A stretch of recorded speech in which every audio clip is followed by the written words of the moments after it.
આ શર્ટ તો જીગરનું છે.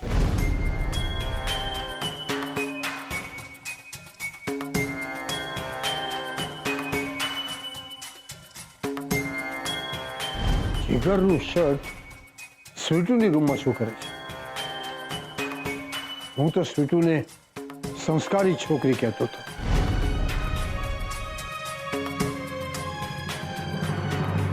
પપ્પા પપ્પા તમે શોધન જોડે વાત કરી? કઈ વાત? સ્વીટુ અને જીગરના સંબંધની, એટલે કે એમના લગ્નની. હા, મેં શોધનને કહ્યું હતું કે જીગર સાથે વાત કરે, પણ કેમ? શું થયું સારિકા? પપ્પા તમને કહેતા સંકોચ થાય છે, પણ હું વિચારતી હતી કે આ સ્વીટુ ક્યાં ને જીગર ક્યાં. આ સ્વીટુ દેશી કામવાળી ગામડાની અભણ છોકરી ને જીગર રૂપાળો લંડનમાં રહેલો. પપ્પા એની મોટેલ છે લંડનમાં. પપ્પા તમને કહેતા જીભ તો નથી ઉપડતી, પણ ના, કે સારિકા, હું સાંભળું છું બેટા, બોલ. પપ્પા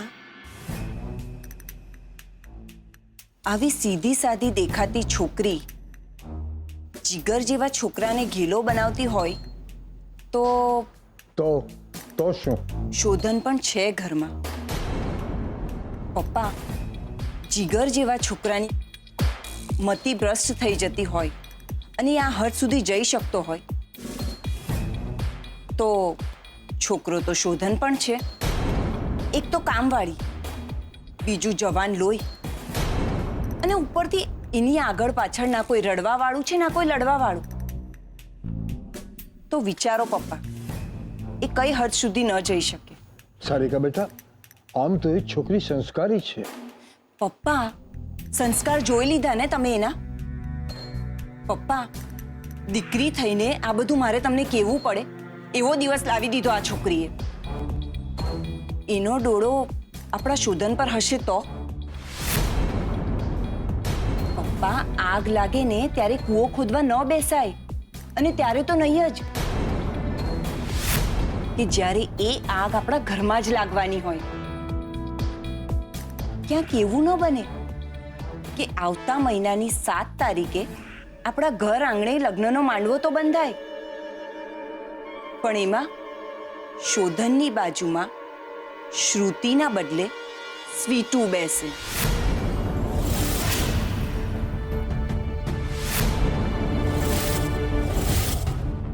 પણ સારિકા, જીગર અને સ્વીટુ તો... પપ્પા એ બંને વચ્ચે જો કોઈ સંબંધ હશે તો એ લોકો લગ્ન કરી લે. હું તો શું કહું છું, શોધનની વાત જવા દો, તમે જીગર જોડે ડાયરેક્ટ વાત કરી લો. દૂધનું દૂધ અને પાણીનું પાણી થઈ જશે.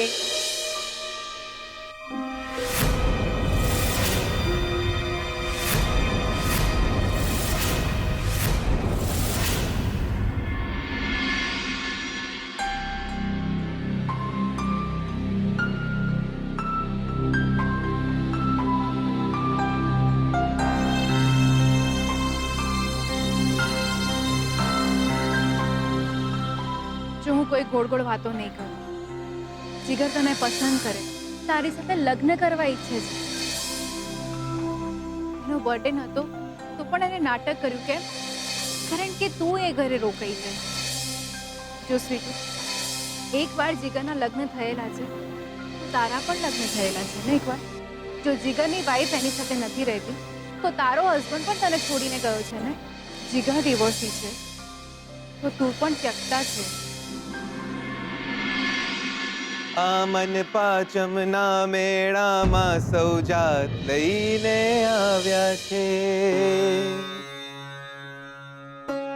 કોઈ આવ્યા છે સપનું લઈને, કોઈ જાત લઈને આવ્યા છે.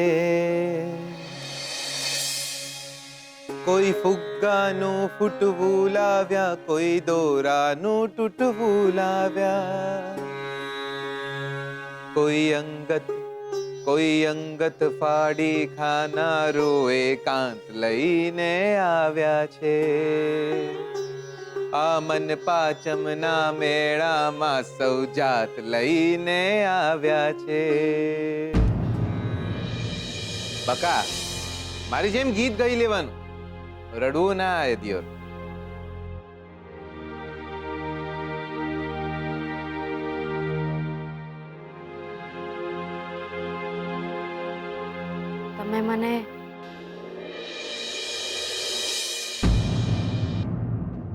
તમે મને કહ્યું હતું કે કોઈ પણ કામ હોય તો હું તમને કહી શકું છું, તો હું કહું? તમે અવાજ કરો ને બકા, અડધું વડોદરા માથે લઈ લઈએ એમાંના છીએ. તમે અહીંયાથી ચાલ્યા છો.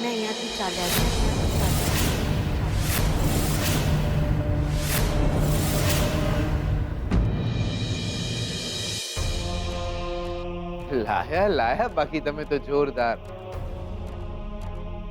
હું તો અહીંયાથી જઈ શકું એમ નથી.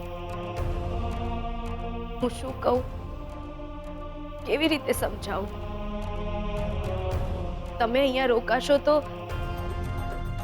આપણા સંબંધ અને આપણા લગ્નની વાત ચર્ચાઈ રહી છે અને ચર્ચાતી રહેશે.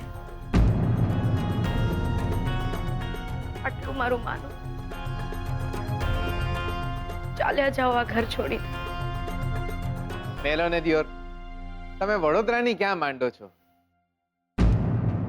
તમે કહેતા હો તો દુનિયા છોડીને ચાલ્યા છે. લે પટેલ ભાઈડો છું, આવો કચરો કરી નાખવાનો દિયોર. લે માંગી માંગીને આટલું જ માંગ્યું. ઉભા રહો, હું હમણાં આવ્યો બકા.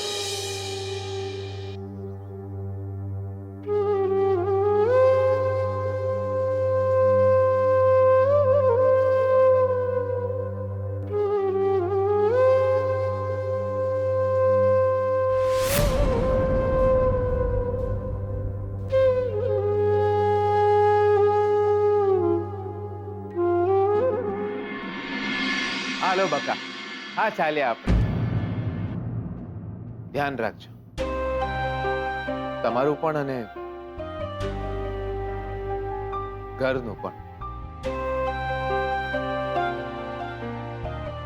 યાર તમારી લટ બહુ યાદ આવશે. મારાથી વધારે નસીબદાર તો એ છે. તમારી આંખોની સામે તો રહે છે.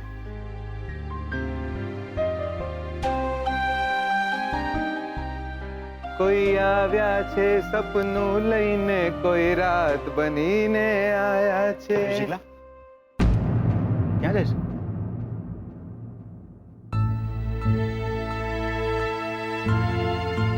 એટલે બહાર જાઉં છું. પણ શું થયું શીલા? છે શું આ બધું? ચલ ચલ ચલ, બેગ મૂકને અંદર ચલ. શોધન થાપ. મારી વાત સાંભળો, મને જવા દો. આમને કહ્યું મને જવાનું. બકા આમને કહ્યું છે તો જવું તો પડે જ નહીં. શોધનિયા એમની વાત સાચી છે. શોધન, હું અહીંયા રહીશ તો અમારા લગ્નની વાત બહાર આવ્યા વગર રહેશે નહીં. તો સમજ, મને જવા દે બકા. યાર શું છે આ બધું? હે,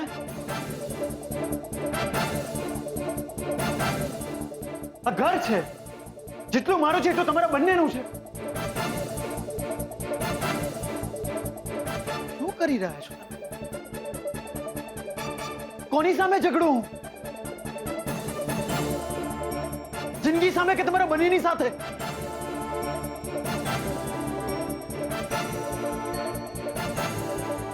જે બન્યું છે તમે બંને જાણો છો ને? જાણો છો ને તમે? બાળકો નથી આપણે, બાળકો નથી.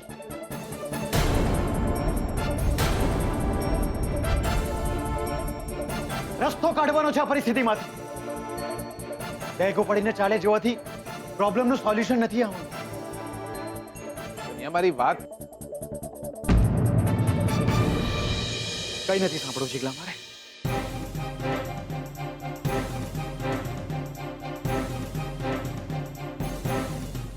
ને તમે શું બોલો છો તમે? ભાઈબંધ છે આ મારો. મારો ઘા એને પોતાની છાતી ઉપર લીધો છે.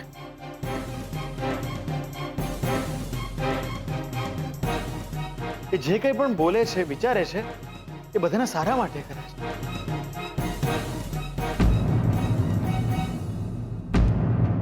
જો લક્ષ્મી, હું સમજી શકું છું કે તમારા ઉપર શું વીતતું હશે. જોઈ લો પપ્પા, તમે જ તમારી આંખે જોઈ લો. કામવાળીના કામણ આપણો શોધન એનો હાથ પકડીને ઊભો છે. એટલે કોઈએ ક્યાંય જવાનું નથી, ના તમારે કે નાજી કરે.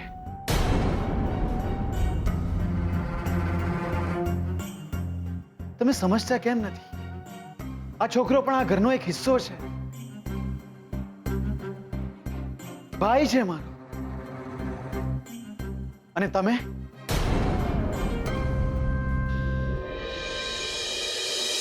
આ ઘરના વહુ છો.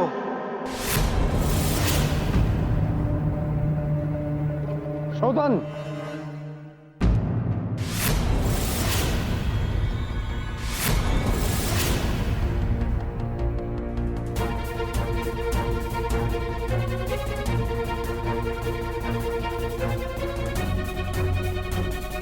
શું બોલ્યો તું હમણાં? દાદુ, એ તો હું બસ. શોધન, તું એમ બોલ્યો કે સ્વીટુ આ ઘરના વહુ છે?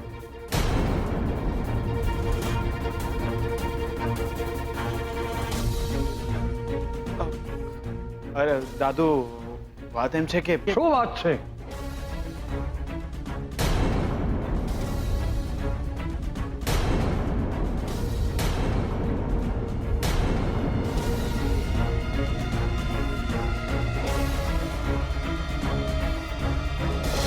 યાર તમે બી છે ને યાર, એક આવડા હાથની આલીઓ ને તમને તો. કેટલી વાર કહ્યું તમને કે નાની નાની વાતે મારાથી ઝઘડો નહીં. દાદાજી સાંભળી જશે. જો સાંભળી ગયા ને દાદાજી? દાદાજી તમે જ સમજાવો કઈ અમને. નાની નાની વાતે મારાથી ઝઘડો ના કરે દિયોર.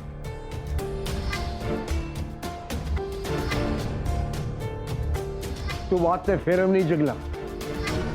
મેં પોતે સાંભળ્યું કે શોધન હમણાં જ કહ્યું કે સ્વીટુ આ ઘરના વહુ છે. તારો મતલબ સમજાય છે તને? દાદાજી મેલો ને યાર તમે મતલબ ને ફતલબ. આ શોધનિયાની ભાવના જુઓ તમે.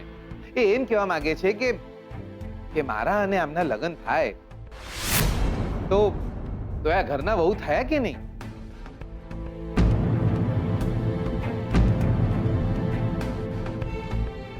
ના દાદાજી તમે જ મને કહો, હું આ ઘરનો દીકરો છું કે નહીં? આ ઘર મારું છે કે નહીં? ના તમે જ કહો, હું આ ઘરનો દીકરો છું કે નહીં? તો પછી દાદાજી જો એ મારા વહુ થાય તો આ ઘરના પણ વહુ થયા ને. તારી વહુ આ ઘરની વહુ ખરી, પણ એ તમારા બંનેના લગ્ન થાય પછી. હવે તમે જે બોલ્યા છો એ સાચું કરીને બતાવો અને મને કહો કે તમે બંને જણા ક્યારે લગ્ન કરવા માંગો છો.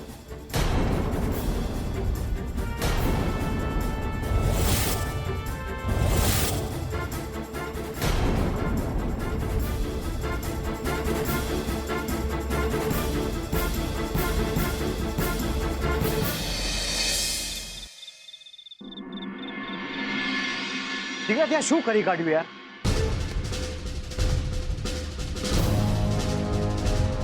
શું બોલી ગયો દાદુની સામે તું?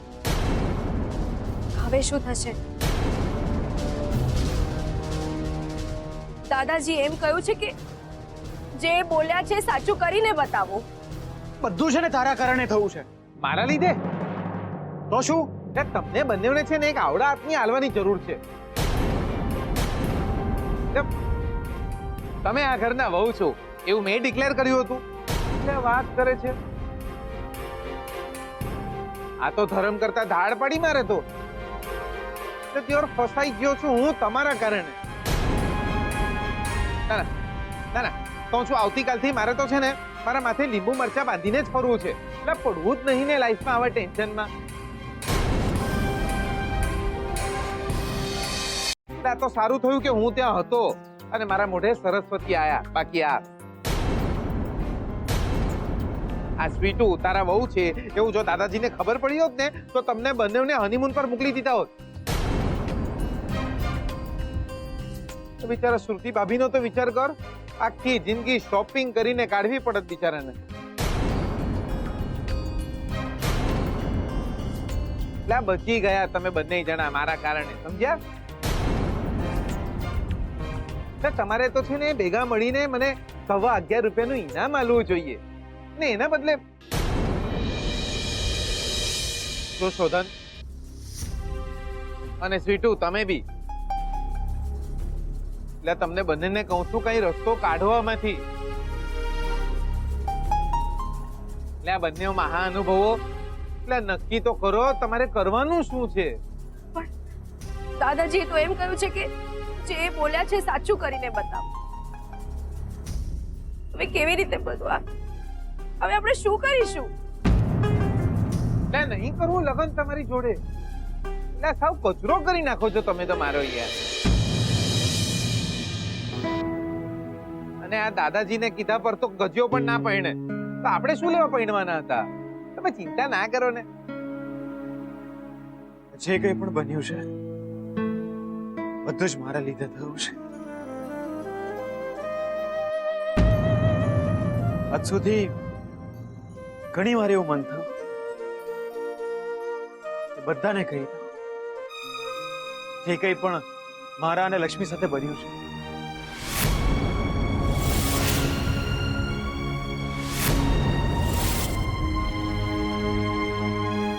શા માટે છુપાવું? જે કંઈ પણ બન્યું એ સંજોગો જેવા હતા કે હૈયે ભાર રાખીને જીવતો રહ્યો છું. ક્યારેક હિંમત ના થઈ તો ક્યારેક સમયે સાથ ના આપ્યો. પણ બસ બહુ થયું. એક અકસ્માતે બની ગયેલા પ્રસંગને લીધે જુઠ્ઠું બોલવાનો કોઈ જ અર્થ નથી. મારા અને આમના વિશે હવે હું કઈ જ છુપાવ નથી માંગતો. જે થવું હોય થાય. ના, તમે આવું કંઈ જ નહીં કરો. અરે તમારા અને શ્રુતિબેનના લગ્ન માથે છે. માથે આખા ઘરથી જુઠ્ઠું બોલ્યાનો ભાર પણ છે. અને એમ પણ મોમને તો ખબર પડી જ ગઈ છે અમારા સંબંધ વિશે. બસ ખાલી દાદા અને દાદીને કહેવાનું બાકી છે. અને શ્રુતિબેન નું શું? એમને કેટલું દુઃખ થશે આ વાત જાણીને. ના, શ્રુતિ પણ આપણને સમજશે લક્ષ્મી. એને સમજવું પડશે. જેને મારી સાથે લગ્ન કરવા હશે તો, જે મને પ્રેમ કરતી હશે તો એને સમજવું પડશે.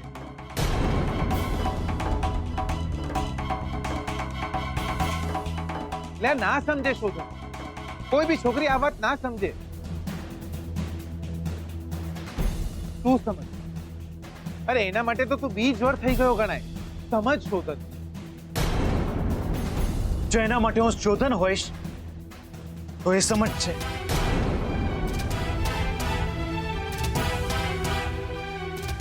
અને જો નહીં સમજે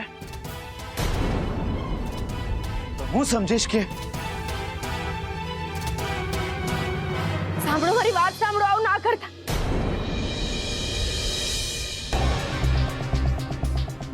લોચા પડી જાય ને ડિયોર. આ શોધનીયો બગડ્યો. વડોદરામાં હિરોશીમા નાગાસાકી વાળી થવાની એ વાત નક્કી.